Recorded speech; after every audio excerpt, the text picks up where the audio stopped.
Hello, good morning students. બધાને જય સ્વામિનારાયણ. સહજાનંદ વિદ્યાલય તરફથી ઓનલાઈન શિક્ષણમાં આપણે કેમિસ્ટ્રીનો ચેપ્ટર 2નો અભ્યાસ કરીએ છીએ. બરાબર. લાસ્ટ વિડીયો લેક્ચરની અંદર ક્વોન્ટમ આંક વિશેની સમજ મેળવી હતી. 4 મુખ્ય ક્વોન્ટમ આંક કયા?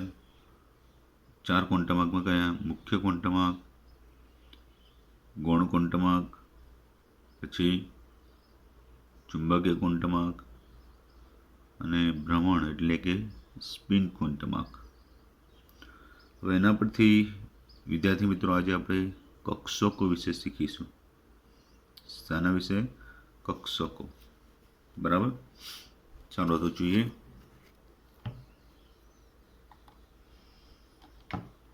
તો કક્ષકો વિશેની સમજૂતી. બરાબર. પરમાણ્વીય કક્ષકોના આકાર શું છે? પરમાણ્વીય કક્ષકોના આકાર. તો એમાં છે કે પરમાણુ માટે આપણે પરમાણુનો જે ઇલેક્ટ્રોન હોય એ ઇલેક્ટ્રોન માટે જે કક્ષકીય તરંગ વિધેય છે જેને શું કહે છે? સાઈ. એનો આગળ શીખી ગયા જ છે કે એનો કોઈ ભૌતિક અર્થ નથી, મિનિંગલેસ છે, કોઈ વ્યાખ્યાયિત નથી. બરાબર. માત્ર ને માત્ર શું કરે છે? ઇલેક્ટ્રોનનું ત્રિપરિમાણમાં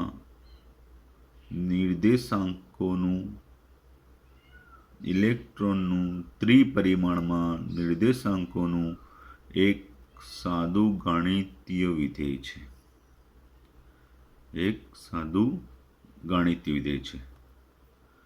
જુદી જુદી કક્ષકો માટે તેમના અનુરૂપ તરંગ વિધેય હોય. તો એ તરંગ વિધેયના આર એટલે કે કેન્દ્રથી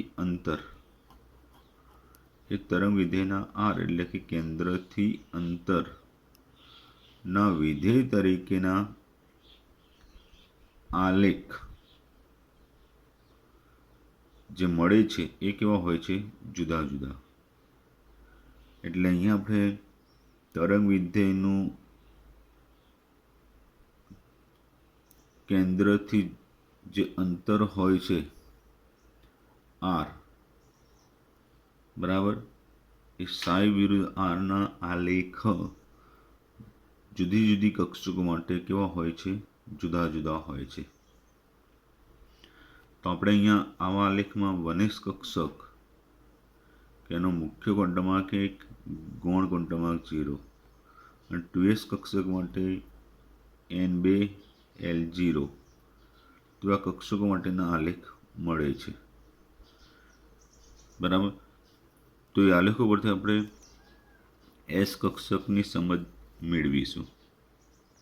તો શું થયું? અહીંયા આપણે જે જુદી જુદી કક્ષકોને અનુરૂપ તરંગ વિધેય હોય એનું કેન્દ્રથી અંતર આર એ વિધેય સાથેનો જે આલેખ હોય છે એ કેવો હોય છે?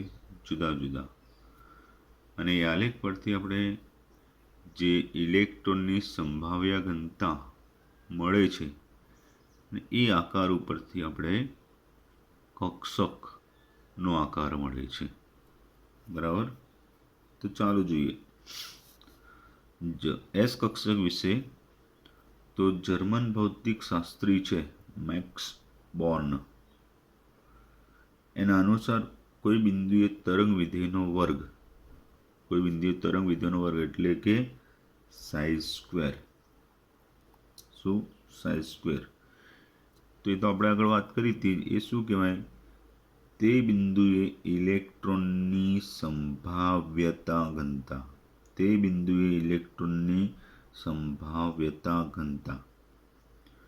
તો આકૃતિમાં આપણે આગળ જોઈએ છીએ આકૃતિ, એમાં વિચરણ આરના વિધેય, વિચરણ એટલે બદલાતું હોય, કેન્દ્રથી અંતર બદલાતું રહે ને, તો વિચરણ આરના વિધેય તરીકે સાઈ સ્ક્વેરને 1s અને 2s કક્ષકો માટે દર્શાવેલ છે.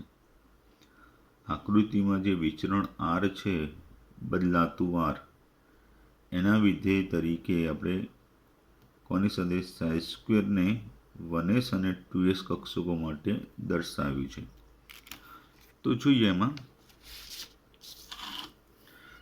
તો અહીં આપણને 1s અને 2s કક્ષક માટેના જે આલેખ છે એ આલેખના વક્ર અલગ અલગ મળે છે. અહીંયા પહેલાં સાઈ આર વિરુદ્ધ આરનો આલેખ, એટલે અહીંયા આ જે તરંગ વિધેય તરીકે કોનું વિધેય છે? આરનું વિરુદ્ધ કેન્દ્રથી અંતર, એના આલેખ છે. બરાબર. તો પહેલાં 1s કક્ષક માટે આ રીતે છે. પહેલાં ઉપરથી નીચે એટલે કે ઘટીને શૂન્ય થઈ જાય છે. આ 2s માટે ઘટીને પાછું વધે છે. બરાબર. આ સાઈ વિરુદ્ધ આર માટે તો લખ્યું છે અહીંયા કક્ષકીય તરંગ વિધેય સાઈ આરના આલેખ. હવે સાઈ સ્ક્વેર, તો સાઈ સ્ક્વેર વિરુદ્ધ આરનો આલેખ, તેમાં તમે જોઈ શકો કે એ સાઈ સ્ક્વેરનું મૂલ્ય આરના વધવા સાથે ઝડપથી ઘટીને શૂન્ય છે. જુઓ, જ્યારે આ કોના માટે હતું? 1s કક્ષક માટે. 1s 1s, 2s 2s. તો 2s માટે જોઈ શકો છો કે આરના વધવા સાથે ઝડપથી ઘટે, પણ પાછું વધી અને કોઈ મહત્તમ મૂલ્ય તરફ જઈ અને પાછું ઘટે છે. બરાબર. તો 1s કક્ષક અને 2s કક્ષક,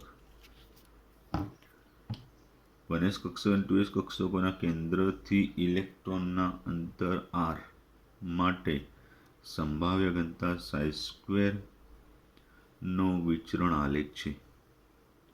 તો એ નોંધી શકાય છે કે 1s કક્ષક માટે સંભાવ્ય ઘનતા, જોઈ શકો સંભાવ્ય ઘનતા બરાબર કેન્દ્ર પર સૌથી વધુ છે. જેમ એનાથી દૂર જઈએ છીએ તેમ તીવ્ર રૂપે શું થાય છે? ઘટે છે. બરાબર. તો બીજી તરફ 2s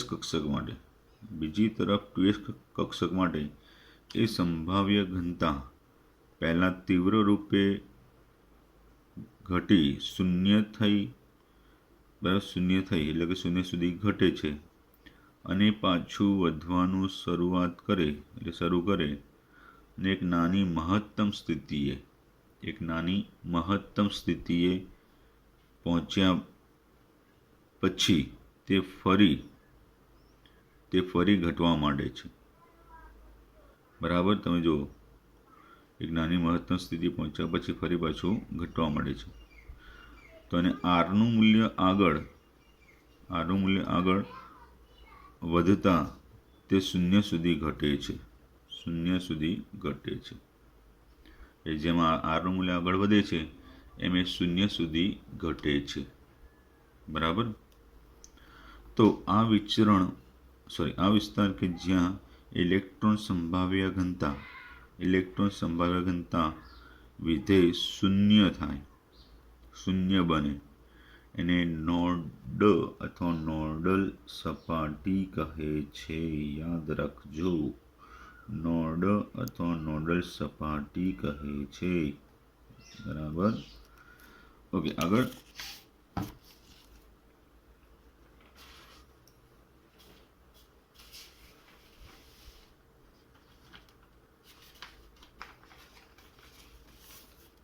તો સામાન્ય રીતે ns કક્ષકો હોય એને n-1 નોડ હોય છે.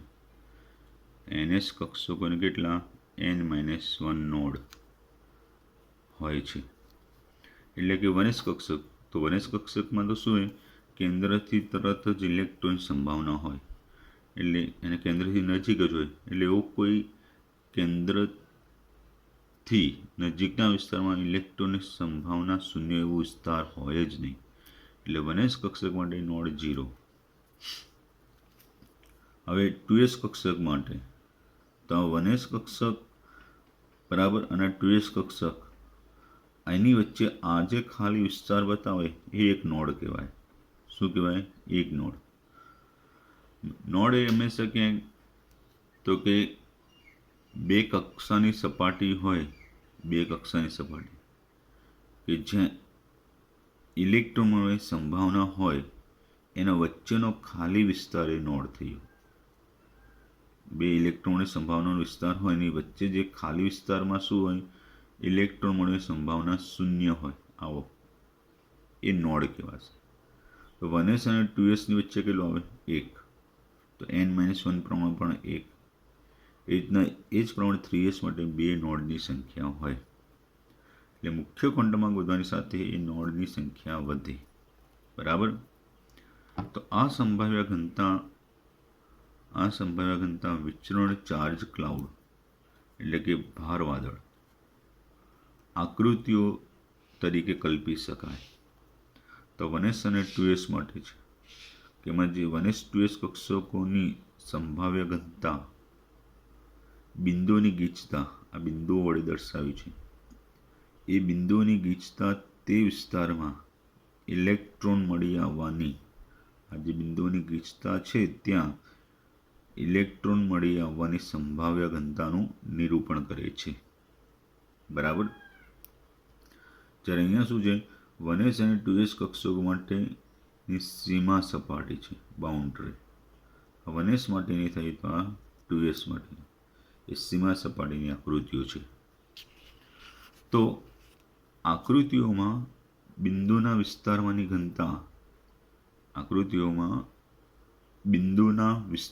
ઘનતા તે વિસ્તારમાં ઇલેક્ટ્રોનની સંભાવ્ય ઘનતાનું નિરૂપણ કરે છે. તો આપણે કીધું આ જે આકૃતિ છે એ આકૃતિમાં શાની બિંદુના વિસ્તારમાંની ઘનતા એટલે કે ગીચતા એ ઇલેક્ટ્રોન સંભાવ્ય ઘનતાનું શું કરે છે? નિરૂપણ કરે છે. જુદી જુદી કક્ષકોની અચળ સંભાવ્ય ઘનતાની સીમા સપાટી આકૃતિઓ કક્ષકોના આકારનું ઘણું સારું નિરૂપણ કરે છે. ધારો કે એવું થાય કે કેન્દ્રથી નજીક જૂના સિરીઝમાં આવતું હતું ભાઈ કે એસ કક્ષક માટે કેન્દ્રથી આ કેન્દ્ર છે, કેન્દ્રથી સરખા અંતરે ગમે તે દિશામાં સાઈ² ઇલેક્ટ્રોન સંભાવ્ય ઘનતા એક સરખી મળે છે. અને એ બિંદુઓને કેન્દ્રથી ગમે તે અંતરે એટલે ગમે તે દિશામાં સરખા અંતરે જે સાઈ² છે એટલે કે ઇલેક્ટ્રોન સંભાવ્ય ઘનતા સરખી મળતી એમને જોડતી સપાટી એટલે બાઉન્ડ્રી, એમને જોડતી સપાટી જો આપણે દોરી દઈએ તો એનાથી જે આકાર કલ્પિત થાય એ આકાર જ એ કક્ષકનો આકાર ગણાય. એવું એસ કક્ષક માટે કેન્દ્રથી ગમે તે દિશામાં સરખા અંતરે સાઈ² ની સંભાવનાના બિંદુઓને કલ્પીએ તો એનો આકાર ગોળ દડા જેવો મળતો, જેને સમમિતીય ગોળ કહેવાય. એટલે એસ કક્ષક કેવું છે? સમમિતીય ગોળાકાર છે, સમતલીય નહીં, સમમિતીય ગોળાકાર છે. બરાબર. એટલે ગોળ દડા જેવી. એટલે અહીંયા કીધું કે જુદી જુદી કક્ષકોની અચળ સંભાવ્ય ઘનતાની સીમા સપાટીઓ એટલે બાઉન્ડ્રી જે હોય એ સીમા સપાટીની આકૃતિઓ જે નક્કી થાય સાઈ² પરથી. અહીંયા એસ કક્ષ માટે એટલે ગોળાકાર સમમિતીય ગોળાકાર જેવું નક્કી થયું. એટલે એ પરથી કક્ષકોના આકારનું ઘણું સારું નિરૂપણ થાય છે. તો આ નિરૂપણમાં કોઈ કક્ષક માટે અવકાશમાં સીમા સપાટી અથવા કોન્ટૂર એટલે કે રૂપરેખા, બરાબર, રૂપરેખાની સપાટી દોરવામાં આવે જેના ઉપર સંભાવ્ય ઘનતા સાઈ² કેવી હોય છે? અચળ. એટલે ત્યાં સીમા સપાટી પર સાઈ² હોય એ બધા કેવા હોય? અચળ થઈ જાય. અચળ એટલે સરખા હોય.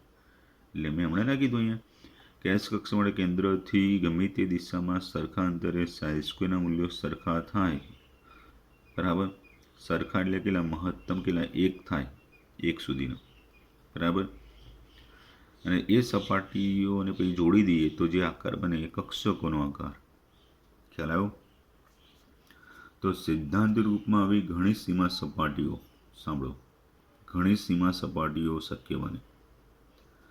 આમ છતાં આપેલ કક્ષક માટે માત્ર તે જ નિશ્ચિત સંભાવ્ય ઘનતા કક્ષકના આકાર મળેલા.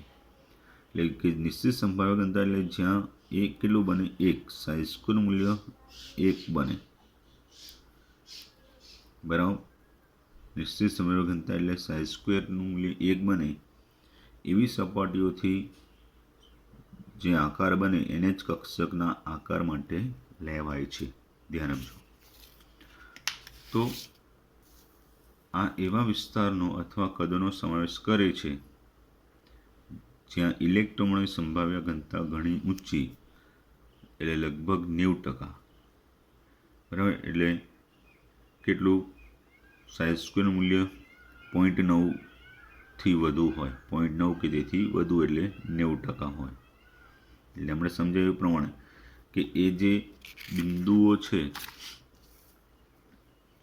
સાઈ સ્ક્વેરની એ 90%, એટલે કે 0.9થી 1ની વચ્ચે આવે એવા બિંદુઓને જોડતી સીમા સપાટી દોરી એ કક્ષકનો આકાર થાય, બરાબર. તો આ એવા વિસ્તારનો અથવા કદનો સમાવેશ કરે કે જ્યાં ઇલેક્ટ્રોન મળવાની સંભાવ્ય ઘનતા ઘણી ઊંચી હોય, એટલે કેટલી? 90%. તો આકૃતિમાં 1s અને 2s કક્ષકો માટેની સીમા સપાટી દર્શાવેલી છે, બરાબર. એ તો આપણે આગળ જોઈએ. તો એક પ્રશ્ન એવો થાય કે શા માટે આપણે સીમા સપાટીની આકૃતિ કે જ્યાં ઇલેક્ટ્રોન મળવાની સંભાવના 100%, ઇલેક્ટ્રોન મળવાની 100% સંભાવ્યતા હોય એ પ્રમાણે દોરી શકતા નથી? કેમ? શા માટે આપણે સીમા સપાટીની આકૃતિઓ કે જે ઇલેક્ટ્રોન મળવાની 100% સંભાવ્યતા હોય તે દોરી શકતા નથી?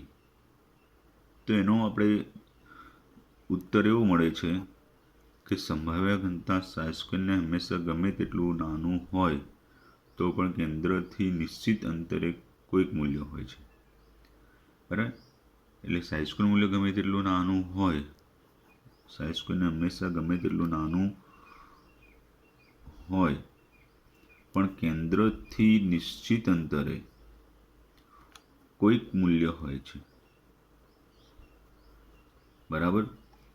એટલે એવું કહેવાનું કે અમુક સાઈ સ્ક્વેર માટે, સાંભળજો, 100%થી ઓછું, એમ ગમે તેટલું નાનું, એટલે પછી હાવ 20%, 10% એવું બધું નહીં, બરાબર.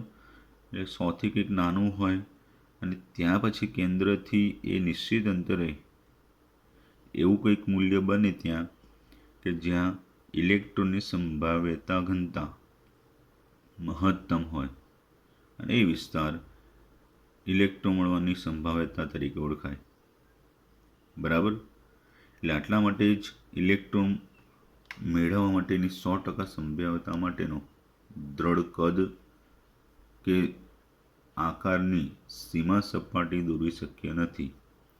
એટલે બધામાં લગભગ એવું જ થાય કે 100%થી કોઈ ઓછા મૂલ્યે સાઈ સ્ક્વેરના મૂલ્યો મહત્તમ બને અને અચળ બને. અચળ એટલે મેં આગળ કીધું એ પ્રમાણે ધ્યાન આપવું. કેન્દ્રથી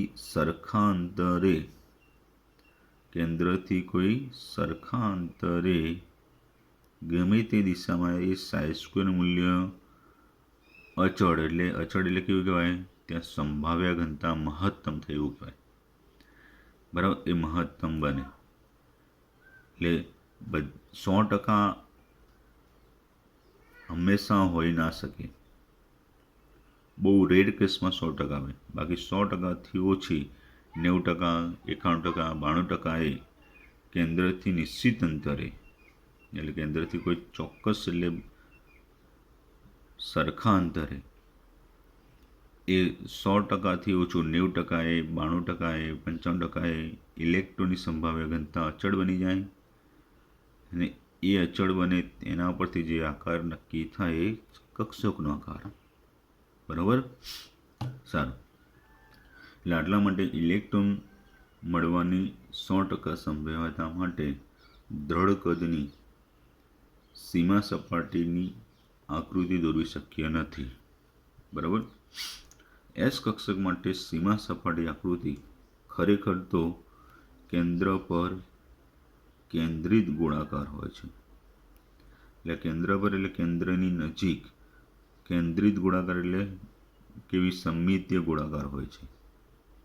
દ્વિપરિમાણમાં આ ગોળાકાર વર્તુળ જેવું લાગે. એટલે 2 ડાયમેન્શનમાં જોઈએ એટલે આપણને તો કેવું લાગે, વર્તુળ, સર્કલ જ લાગે ને. બરાબર. પણ ત્રિપરિમાણમાં તે સમમિતીય ગોળાકાર એટલે ગોળ દડા જેવું છે. તે આશરે 90% ઇલેક્ટ્રોન મળવાની સંભાવ્યતા ઘનતાના વિસ્તારનો સમાવેશ કરે છે. એટલે જે આકાર છે એ 90% ઇલેક્ટ્રોન મળવાની સંભાવ્યતા ઘનતાનો વિસ્તારનો સમાવેશ કરે. તો આપણી આટલી જાણકારી પરથી એવું કહી શકીએ કે 1s અને 2s કક્ષકોનો આકાર ગોળાકાર જ થયા. હકીકતમાં બધી જ કક્ષકો કેવી છે, સમમિતીય ગોળાકાર છે. બધી એસ કક્ષકો. એનો અર્થ કે એને બધી દિશાઓમાં આપેલ અંતરે ઇલેક્ટ્રોન મેળવવાની સંભાવ્યતા કેવી થઈ, સરખી. કેવી થઈ, સરખી. તો એનના મૂલ્યના વધારા સાથે મુખ્ય કોણના વધે ને એની સાથે કક્ષકનું કદ પણ વધે છે. એટલે 1s કરતાં 2s, 2s કરતાં 3s, 3s કરતાં 4s કદમાં મોટી થાય. એટલે આ મુખ્ય ક્વોન્ટાંક વધશે એમ કેન્દ્રથી દૂર ઇલેક્ટ્રોન સ્થાન ધરાવશે. બરાબર. જે મુખ્ય ક્વોન્ટાંક વધશે એમ એ ઇલેક્ટ્રોનનું, કેમ કે જો એસ કક્ષકનું કદ મુખ્ય ક્વોન્ટાંક વધવાની સાથે વધ્યું એટલે 1s કરતાં 2s, એના કરતાં 3s, એના કરતાં 4sનું કદ વધતું જાય એટલે શું થાય, કેન્દ્રથી દૂર જાય એટલે ઇલેક્ટ્રોનનું સ્થાન એ કેન્દ્રથી દૂર કહેવાય. બરાબર. તો આ વિડીયો લેક્ચર 2 થી 3 વાર જોઈ લેવાના. 2 થી 3 વાર જોઈ સમજીને એકવાર સમજી એકવાર મોઢે લખશો, ચોક્કસ આવડશે. બરાબર. જય સ્વામિનારાયણ.